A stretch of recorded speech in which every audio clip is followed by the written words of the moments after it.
Look around your house. You are outnumbered by trillions. Right now, your shelves are packed with invisible, living factories. Microbes, bacteria, fungi, and yeasts. But don't run for the hand sanitizer just yet.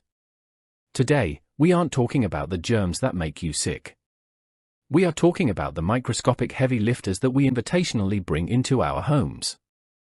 From the fluffy bread in your pantry to the bioenzymes cutting grease in your laundry room, microbes are the secret ingredients in your favorite household products. Over the next 20 minutes, we are going inside the bottle, under the microscope, and straight into your cabinets to meet your invisible roommates. Let's get microscopic. Let's start where the microbial magic is most obvious, the kitchen. Humans have been outsourcing our cooking to microbes for thousands of years. We call this fermentation. Take this loaf of sourdough bread. It isn't just flour and water. It is a battleground and a cooperative ecosystem.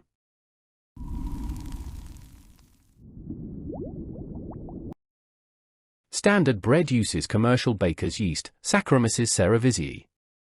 But sourdough relies on a wild partnership between wild yeasts and lactic acid bacteria, specifically Lactobacillus sanfrancisensis. The yeast eats the sugars in the flour and farts out carbon dioxide. That gas gets trapped in the dough's stretchy gluten net, making it rise. Meanwhile, the bacteria produce lactic and acetic acids. That is what gives sourdough its signature tangy flavor and protects the bread from spoiling too quickly. Speaking of lactic acid, let's talk about dairy. Yogurt exists because two specific bacteria, Lactobacillus bulgaricus and Streptococcus thermophilus, essentially predigest milk. They eat the lactose, turn it into lactic acid, and cause the milk proteins to clump together. Boom, thick, creamy yogurt. And it doesn't stop there. Blue cheese gets its funky blue veins from a mold called Penicillium roqueforti. Soy sauce is brewed using an Aspergillus mold to break down soybeans. Your kitchen is essentially a high-density microbial apartment complex. But what happens when we move away from things we eat and look at things we use to clean? If you look at the back of a modern laundry detergent or dish soap bottle, you'll often see the word enzymes. But where do these enzymes come from? They aren't cooked up from raw chemicals in a test tube. They are harvested from mass-cultured bacteria and fungi. Think of enzymes as highly specialized molecular scissors. Chemical detergents lift dirt off clothes, but enzymes physically chop up stain molecules. Proteases chop up protein stains like blood, grass, and meat juices.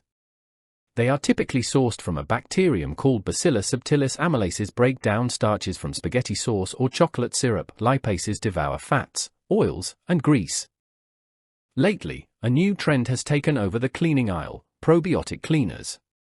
Instead of just using the enzymes made by bacteria, these products contain the live bacteria themselves, usually bacillus spores. When you spray it on your counter, these friendly bacteria wake up.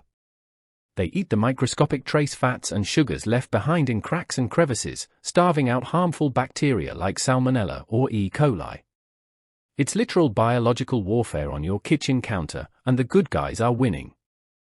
Next stop, the bathroom mirror. The cosmetics industry is currently obsessed with microbes. Look at your skincare labels and you will see ingredients like bifidoferment lysate or lactobacillus ferment. Why are we putting bacterial leftovers on our faces? Your skin is an ecosystem. It is covered in its own native skin microbiome that protects you from infections and keeps your skin barrier strong. When skincare products use fermented ingredients, they are delivering postbiotics. These are the beneficial chemical byproducts left behind when microbes ferment nutrients. Things like hyaluronic acid and lactic acid, which hydrate and gently exfoliate your skin, are deeply loved by your skin's natural microbiome. But there is a flip side to cosmetics. Makeup and creams are full of water, oils, and nutrients. To a wild bacterium or mold spore floating in the air, your open jar of face cream looks like a 5-star luxury resort. Because we don't want wild, harmful molds growing in our makeup, cosmetic chemists have to include preservatives. Ironically, many of these preservatives are designed specifically to keep wild microbes out, protecting the delicate balance of the products you use every day. Finally, let's venture into the garden and the medicine cabinet. If you keep houseplants or a backyard vegetable garden, you might buy organic fertilizers or root boosters. If you look closely at the label, you'll see a section called Contains Non-Plant Food Ingredients. This is where the real magic hides. Soil isn't just dirt, it's alive. Most potting mixes are inoculated with mycorrhizal fungi. These fungi attach themselves to plant roots, effectively extending the plant's root system by hundreds of times. The fungi gather water and nutrients from far away and feed them to the plant. In return, the plant feeds the fungi sugars made through photosynthesis. It is a perfect, microscopic trade agreement. And let's not forget the medicine cabinet. The next time you apply an over-the-counter antibiotic ointment to a scrape, thank a microbe. Neomycin comes from the soil bacterium Streptomyces fradii. Polymyxin comes from Bacillus polymyxa. Even the penicillin in our prescription drugs started as a humble mold growing on a cantaloupe.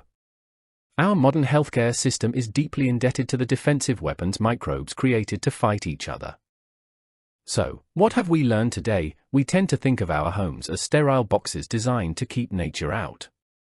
But the deeper you look, the more you realize that nature is built directly into the fabric of our daily routines. Microbes bake our bread, brew our condiments, clean our clothes, protect our skin, feed our plants, and heal our wounds.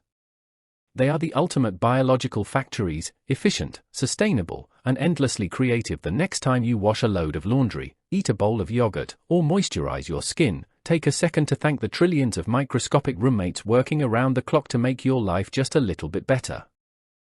Support the channel by engaging with the video, and share your favorite microbial product in the comments. Thanks for watching, and stay tuned for the next episode.